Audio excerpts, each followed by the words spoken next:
Welcome back. I'm Teresa Harding, and today we're talking about a difficult topic. It's about difficult people and how to deal with them. And let's be honest, we've all dealt with difficult people, but we've probably all been the difficult person at different times in different situations. So I want to talk about this topic because regardless of profession, regardless of age or background, this resonates with all of us. We've all encountered individuals we deem difficult. They could be a colleague, could be a neighbor, even a friend. And while it's tempting to dismiss such people or avoid them altogether, it's often not possible or even the most productive approach. So, first, let's dispel a myth. Let's talk about labeling someone as difficult. That does not imply that they are inherently bad or wrong. It simply means that our interaction with them presents challenges. And it doesn't necessarily mean that every interaction we have with them presents challenges. And challenges, as we know, often offer the greatest lessons, the great opportunities to learn something. So, how do we navigate these turbulent waters that can be really frustrating? Here are some strategies. I'm going to give you 7. Number 1, empathy and understanding. I know the initial reaction is often to go, oh, that's exactly what I don't feel. I know, but before reacting, I want you to take a step back. Often, individuals act out because of personal struggles or insecurities that they have. Might have nothing to do with us or the situation. So approach them with empathy. Try to understand their perspective and what might be causing their behavior.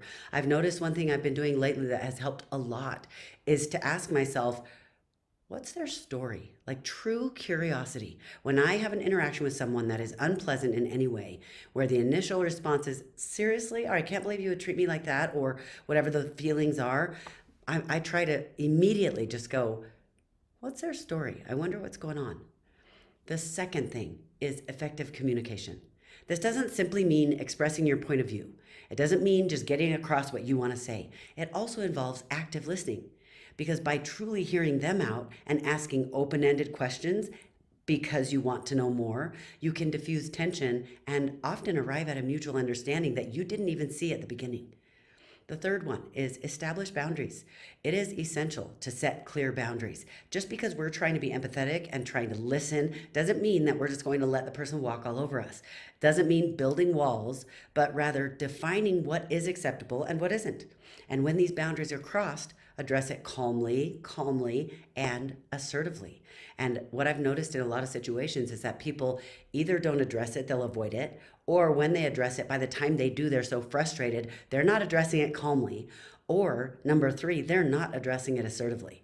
They say it like, well, I'm not sure. And of course, we don't have to do it this way. It needs to be assertive and it needs to be strong. But calm makes a huge difference.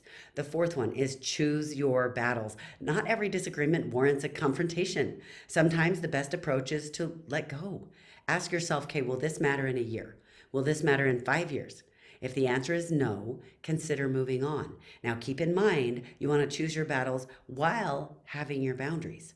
It's almost like a graceful dance where you're trying to have a little bit of both, but I say graceful because we want to be calm and we want to be collected. We want to care. We want to be curious about the other person. The fifth one is seek feedback. Sometimes we might be part of the equation. We might really be part of the problem. Maybe we're actually the difficult one and we don't see it.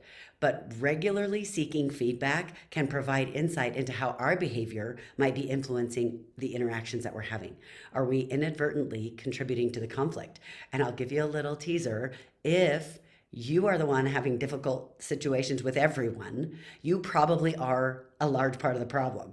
So we need to get this figured out, and you need to be humble enough to accept feedback and work on it. Number 6 is going to seem like it doesn't fit in this list, but it's extremely important. It is self-care. Interacting with challenging individuals can be so draining. I had an employee one time who my manager had to deal with her way more than I ever had to, but she just created poison everywhere she went. And even though we needed to establish healthy boundaries, even though we needed to work toward either a solution or realizing this is not going to be a good fit, it's draining. It is hard and it can really suck your soul. So make sure you're engaging in activities that will replenish your energy and maintain your mental well-being. That's important because then you're not only do you have some downtime away from the challenging, difficult situation you have to deal with, but you also can fill your bucket and now you're ready to go handle it in a healthy way. Number 7, seek mediation. If the situation doesn't improve, you need to think about having a mediator. A neutral third party can offer a fresh perspective and facilitate more constructive dialogue. And I will give you a PS. If you address the situation of seeking mediation in a productive way, instead of this is impassable and we are sick and tired of this and now we're going to get mediation so we have to solve this problem, that feels like a divorce or something. Now even if you can resolve the problem, the relationship is damaged. So if you can seek out the mediation in a way that is productive and positive and say, you know what, it looks like, we're at kind of a crossroads where it would be good if we had a third party who helps us come up with a solution. Let's see if we can figure out a way to resolve this. And now all of a sudden, you may have maintained not only a relationship, but an employee who may be extremely good and who can be a benefit for your business. And you have gained some growth and some knowledge, helping you become a better leader, a better mentor, a better member of a team. I just want to end by saying that navigating relationships with a difficult individual isn't just about managing them or getting them to do what you want, but it's also about understanding ourselves. Every challenging interaction is an opportunity for personal growth and self-reflection. If we look at it that way, we will start to become better leaders and better mentors. There's a quote I like that says, "The world is like a mirror. Frown at it and it frowns at you. Smile and it smiles too."